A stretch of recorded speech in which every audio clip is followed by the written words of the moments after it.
Hello everyone, તો આજના આપણા વિડીયોમાં આપણે વિજ્ઞાન અને ટેકનોલોજીની થીમ પર જે છે આ વિડીયોમાં ચર્ચા કરીશું કે જેમાંથી અવારનવાર જીપીએસસીમાં ક્વેશ્ચન પૂછાતા હોય છે. તો પહેલાં આવે છે સામાન્ય વિજ્ઞાન. મોસ્ટ ઓફ સ્ટુડન્ટ જે છે તે આ ટોપિકને છે ને ઇગ્નોર કરી દેતા હોય છે, પણ તમે જે છે પીવાયક્યુઝનું એનાલાઇસિસ કરશો તમને ખ્યાલ મળશે મિનિમમ જે છે 5-6 ક્વેશ્ચન જે છે તે સામાન્ય વિજ્ઞાનમાંથી પૂછાતા હોય છે. તો એના માટે જે છે આપણે જે જીસીઆરટી બેઝ જે છે આપણે જઈએ તો સ્ટાન્ડર્ડ 6થી લઈને સ્ટાન્ડર્ડ 10 સુધીની જે સાયન્સની બુક છે એને આપણે કરી શકીએ છીએ, અને તેને જ તમારે જે છે સોર્સ બનાવી અને આગળ સ્ટડી જે છે કરવાનું છે સામાન્ય વિજ્ઞાનનું. એમાં પણ સ્પેસિફિક ભૌતિક વિજ્ઞાનની વાત કરીએ તો ભૌતિક વિજ્ઞાનમાં તરંગોવાળો જે ટોપિક છે એમાંથી અવારનવાર ક્વેશ્ચન બનતા હોય છે. ત્યારબાદ રસાયણ વિજ્ઞાનમાં જે કોઈ પણ અણુસૂત્ર જે છે એનું વૈજ્ઞાનિક નામ જે છે વધારે પૂછાતું હોય છે. જ્યારે આપણે જીવ વિજ્ઞાન જે છે તેના વિશે ચર્ચા કરીએ તો એમાંથી જે છે રોગો વિશે વધારે પૂછાય છે. તો એવા ટોપિક જે છે આપણે ખાસ કરવાના છે.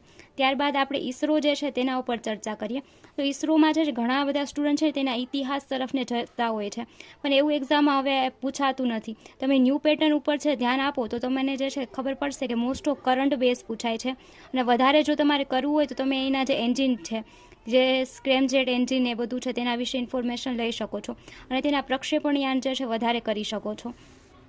ત્યારબાદ જે છે ઉર્જાવાળો ટોપિક આવે છે. જેમ કે ઉર્જાવાળો ટોપિક જે છે એ આમ તો આપણે કહીએ કે ઇમ્પોર્ટન્ટ ટોપિક છે, પણ ગઈ 2-3 એક્ઝામમાં તેનામાંથી ક્વેશ્ચન ઓછા પૂછેલા છે, એટલે આપણે બધા ટોપિક એમાં નહીં કરશું.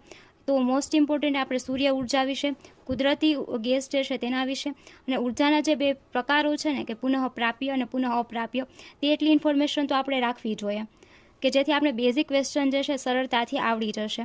ત્યારબાદ ડીઆરડીઓ. હવે ડીઆરડીઓના જેટલા ક્વેશ્ચન પૂછાય છે ને બધા જે છે કરંટ બેઝ ઉપર હશે. ત્યારબાદ આઈસીટીમાં જે છે એ લોકોનો ફેવરેટ ટોપિક છે ને સાયબર સિક્યોરિટી છે, તો એ તમે જે કરીને જાશો. ત્યારબાદ પર્યાવરણ તો બહુ ઇઝી છે, એટલે એ તો તમે છે સરળતાથી જે છે તમને થઈ જશે. અને મોસ્ટ ઇમ્પોર્ટન્ટ જેને તમે સ્કીપ ના જ કરી શકો એ છે વૈજ્ઞાનિકો. તમે જ્યારે સાયન્સ કરવા બેસો ત્યારે પહેલો જ ટોપિક જે છે તમારે પ્રાયોરિટીમાં રાખવાનો છે એ છે વૈજ્ઞાનિકોવાળો ટોપિક, કારણ કે એમાંથી કોઈ પણ એક્ઝામમાં તમે જીપીએસસી લઈ લેશો તો મિનિમમ છે ને 2 ક્વેશ્ચન તો પૂછાય જ છે. તો તમે જે છે આ ટોપિકને સ્કીપ તો ના જ કરી શકો. જેટલા પણ વૈજ્ઞાનિક ઇમ્પોર્ટન્ટ છે બધાય તમારે કરીને જવાના છે. હવે આ વિડીયો જો તમને હેલ્પફુલ થયો હોય તો આ ચેનલને સબસ્ક્રાઈબ કરો, આ વિડીયોને લાઇક કરો, શેર કરો, અને બીજા બધા સબ્જેક્ટની થીમ બેઝડ વિડીયો છે એ પણ આપણી ચેનલ ઉપર છે.